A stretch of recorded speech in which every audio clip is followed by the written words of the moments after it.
کہتی ہے کہ میں ہر دن زیادہ تر حصہ اللہ کی عبادت میں گزارتی ہوں. ہر عبادت، ہر تسبیح کا مقصد میرا یہ ہوتا ہے کہ اللہ مجھے جلدی سے اپنے شوہر سے ملا دے. شرک تو نہیں ہے، لیکن عبادت اللہ کو راضی کرنے کے لیے کریں. جب اللہ راضی ہو جائے گا شوہر بھی خود بخود راضی ہو جائے گا.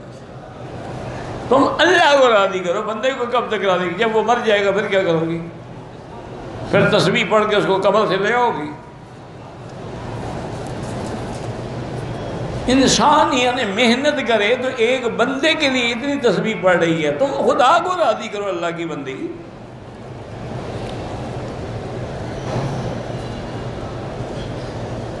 کہتے ہیں ہم آپ کا درد سنتے ہیں، جب آپ دعا کرتے ہیں تو آپ بھی آمین کہہ دیا کریں. بس اگر آپ دور بیٹھے سن رہے ہیں تو آمین کہہ دیا، وہی گویا کہ آپ نے اللہ کی رسی کو مضبوط فرقوں میں نہ بٹو.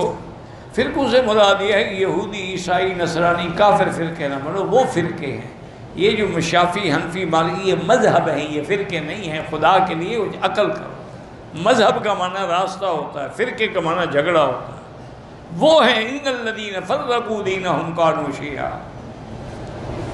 انہوں نے ان پر آیتیں چسپا کر دی جو آیتیں کافروں کے لیے تھی، انہوں نے ائمہ پہ لگا دی. نعوذ باللہ. میرے شوہر کی نوکری ہو جائے، حسبنا اللہ و نعم الوکیل پڑھا کرے. میں آپ کے وظیفے پہ عمل کر رہی ہوں، سورۃ اخلاص والا 100 دفعہ. میرے بچوں کی اصلاح بھی ہو رہی ہے الحمدللہ. بل جاری رکھو. ایک میں آپ کو راز کی بات بتاؤں، یہ مسئلہ نہیں ہے، یاد رکھنا. پھر ایسا نہ ہو کہ فتوے لگا دو کہ مولوی صاحب نے کہا تھا. یہ مسئلہ نہیں. بعض علماء اولیاء اللہ کا تجربہ ہے، وہ کہتے ہیں ہم جو ذکر کرتے ہیں نا اللہ کے ہاں، اس کا بھی ایک حد ہے. حسبنا اللہ و نعم الوکیل، حسبی اللہ لا الہ الا هو علیہ توکلت وهو رب العرش العظیم، سبحان اللہ وبحمدہ سبحان اللہ. وہ کہتے ہیں اس کا بھی ایک عدد ہے اللہ کے ہاں معین. جب اس عدد پہ ہم پہنچتے ہیں پھر برکتیں حاصل ہوتی ہیں. ابھی ہم پہنچے نہیں ہوتے اور وظیفہ ہم چھوڑ دیتے ہیں تو ساری کیا کرایا محنت جو ہے وہ ضائع ہو جاتی. اس لیے حکم ہے کہ لگے رہو لگے رہو. اسی لیے حضور نے فرمایا عمل تھوڑا کرو لیکن ہمیشہ کرو. ما دیم علیہ، اللہ کو وہ عمل پسند ہے جو ہمیشہ کرو. ایک رات تو 100 نفل پڑھ لو اور پھر 2 مہینے اٹھو ہی نہیں رات کو. اس سے بہتر ہے 2 رکعت پڑھا کرو لیکن روز پڑھا کرو.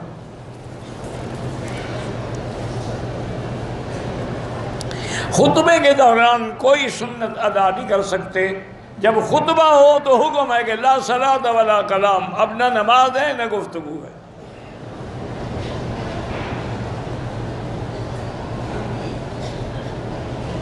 بار بار تعوذ نہیں پڑھنا کا. جب سورج شروع کریں گے نماز بسم اللہ الرحمن الرحیم.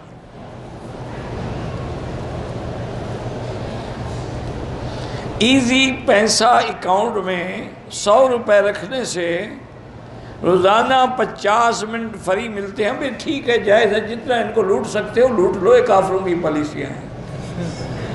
کافروں کا مال حلال ہے انشاءاللہ. جو غریب ہے اس کو بھی صدقہ دے سکتے ہو. ہیں غریب رکھتے ٹیلی فون ہیں. اب اس کا بھی علاج ہے دنیا میں. اس کو ایزی لوڈ کا بھی پتہ ہے، ہمیں بھی آج تک پتہ نہیں لگا. 70,000 مرتبہ کلمہ پڑھنے سے بخشش ہوتی ہے. 2 سال قبل میں نے 7 لاکھ روپے زمین کے لیے بھیجے تھے. میرے بڑے بھائی نے وہ زمین خرید لیا، کاغذات میں اپنا نام ڈال کے مجھے بے دخل کر دیا. کوئی بات نہیں، قیامت میں دے گا، دنیا میں نہیں دے گا. چیز تو تمہاری ہے نا.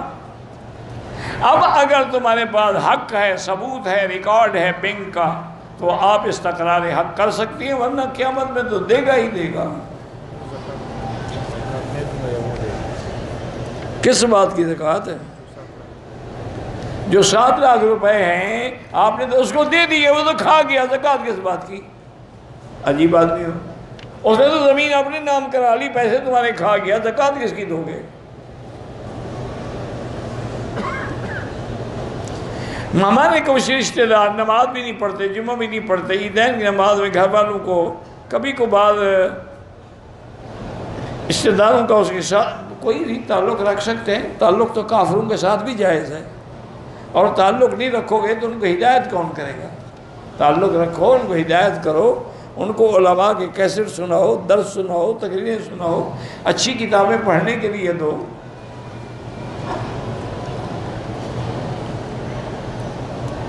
کہتے جی میں سال بھر سے بیمار ہوں، علاج میں کوئی فائدہ نہیں ہوا، مجھے رپورٹ آئی ہے کہ تم پر جادو۔ کس کی رپورٹ آئی ہے؟ نہیں، تمہیں کہ ڈاکٹر کو پتہ لگ جاتا ہے کہ یہ جادو ہے۔ بہرحال سورۃ البقرہ پڑھا کرو اور ہیڈ فون لگا کے سنا کرو، اگر جادو ہے تو بھاگ جائے گا۔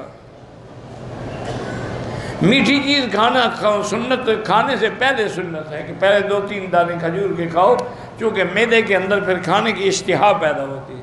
ہم نے تو خیر سویٹ ڈش جو ہے بعد میں بنائی ہے نا، حضور کی مخالفت کرنی ہے نا ہم نے ہر عمل میں۔ حضور نے کہا کرسی پہ بیٹھ کے کھانا نہ کھاؤ، ہم کرسی پہ بیٹھ کے کھائیں گے۔ حضور نے فرمایا بائیں ہاتھ سے نہ کھاؤ، ہم بائیں ہاتھ سے کھائیں گے۔ حضور نے فرمایا چھری کانٹے سے نہ کھاؤ، ہم چھری کانٹے سے۔ ہم نے تو مخالفت کرنی ہے حضور کی ہر کام میں۔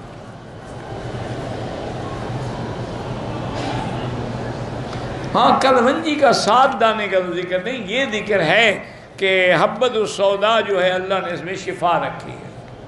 وہ تو علماء نے ایک طریقہ بتایا بھی 7 دانے ایسے بس چوس لیا کرو، ضروری 7 ہوں، 3 ہوں، 2 ہوں، 4 ہوں، یعنی زیادہ بھی نہ ہوں، کیونکہ یہاں اس حدیث کے مطابق لوگوں نے کلونجی کے تیل نکالنے شروع کیے، پھر کیمیکل سے نکالے، لوگوں نے جناب پیا، گردے فیل ہو گئے لوگوں۔ سر درد اور ڈپریشن کی دوا کیا ہے؟ دوسری شادی کر لو۔ ہنسنے کی کیا بات؟ جب وہ درد شروع ہوگا اپنا تو بھول جائے گا نا، پھر تو گھر کا درد شروع ہو جائے گا نا۔ جب بڑا درد آئے چھوٹا تو خود بخود بھول جائے گا۔ اللہ کے بندے زمزم پی کے دعا کرو، ہر بات مجھ سے پوچھتے ہو کہ میں کوئی بزرگ ہوں۔ نور فاطمہ نام رکھنا جائز، صرف فاطمہ تمہیں تکلیف ہے کہ ضرور ساتھ نور بھی لگانا ہے؟ حضور کی بیٹی کا نام فاطمہ تھا یا نور فاطمہ تھا؟ بالکل غلط ہے، صرف فاطمہ رکھو یا صرف نور رکھو۔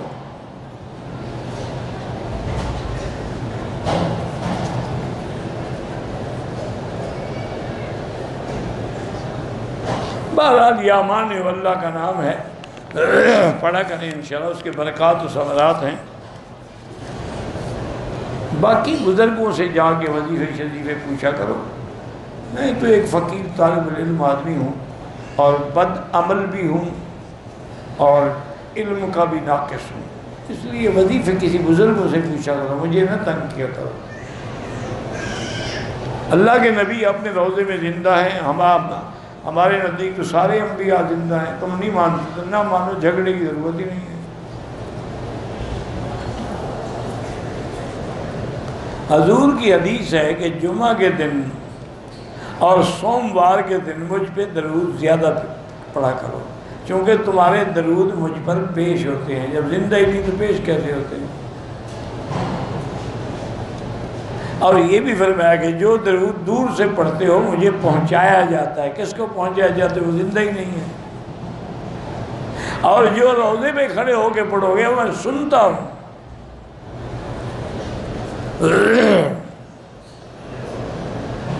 میری بہن کی لڑکی کو جلدی بیماری ہے، میری بیٹی اس کے لیے زمزم استعمال کریں، اور قرآن کی آیت ہے لیس لہا من دون اللہ کاشفہ، وہ پڑھ کے کسی کریم پہ دم کریں، وہ لگاتی رہیں۔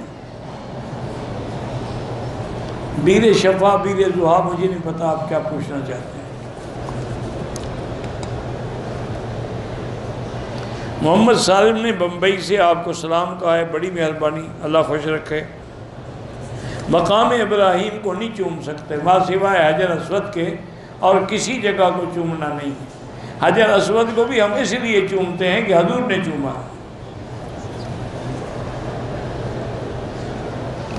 مولانا صفتر کے لیے بتائیں، بارہ جو بھی ہے، اللہ سر درد ہوتا ہے زمزم پئیں، زمزم لگائیں، زمزم سے منہ دھوئیں، اسی نیت سے اللہ شفا دیں گے۔ احرام کی حالت میں خوشبو کا صابن اگر سارے بدن پہ استعمال کیا دب پڑ جاتی ہے، اگر ہاتھوں پہ کیا ہے تو صدقہ کر دو۔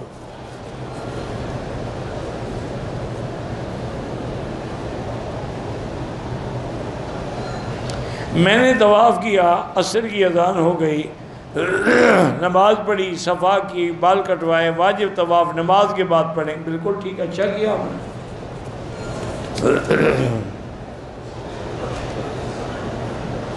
عورت کا حق ہے کہ اس کو رقم جو ہے جیب خرچ کے لیے دی جائے، بالکل حق ہے۔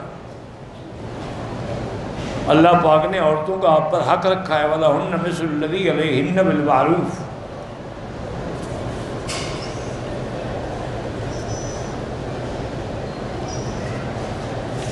اللہ کے ساتھ، اللہ کے گھر سے تعلق، اللہ کی عبادت کریں، اللہ کا ذکر کریں۔ طواف کسی اور کے لیے بھی کر سکتے ہیں، عورتیں بھی جنازہ پڑھ سکتی ہیں۔ ایک عمرہ کر لیا، دوسرے عمرے کے لیے احرام دھونا ضروری نہیں ہے۔ ہمیں حج پہ آئے ہوئے اگر 27 دن مکے میں ہو جائیں تو پھر آپ مقیم ہیں۔ اگر ان 27 دنوں میں آپ پھر مدینے چلے گئے، پھر واپس آئے، پھر مسافر ہیں۔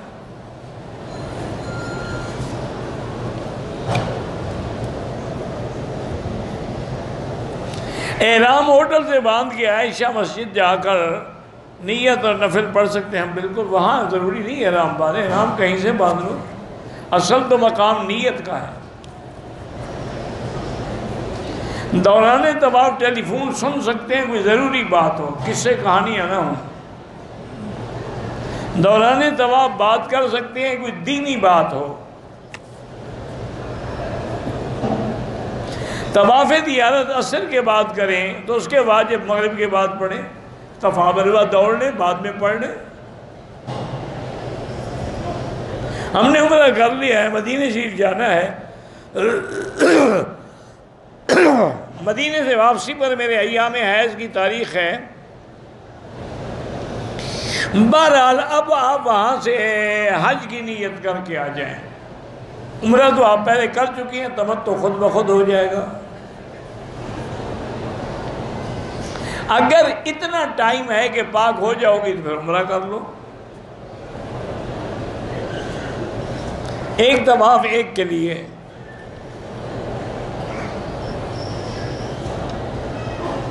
زکوٰۃ پر ہر مہینے دینا، ہر مہینے دو یا سال میں ایک دفعہ دو۔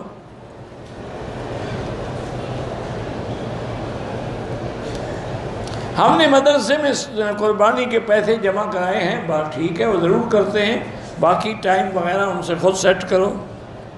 صفا کے بعد 2 رکعت نہیں ہے، بعض علماء نے مستحب لکھا ہے۔ کلمہ کفر نعوذ باللہ غیر اللہ کو پکار لو تو کلمہ کفر ہے، ختم نبوت کے انکار کر دو تو کلمہ کفر ہے، شیطان کو مدد کے لیے پکار لو تو کلمہ کفر ہے۔ جب کافر ہو گیا تو نکاح خود بخود ٹوٹ جائے گا۔ ایک نماز چھوڑنے سے حنفی مسلک میں ائمہ ثلاثہ کے نزدیک نکاح نہیں ٹوٹتا، وہ فاسق فاجر ہے۔ امام احمد بن حنبل فرماتے ہیں کہ ایک نماز کا تارک بھی کافر ہو جاتا ہے۔ آپ توبہ کریں، استغفار کریں، انشاءاللہ نکاح نہیں ٹوٹتا۔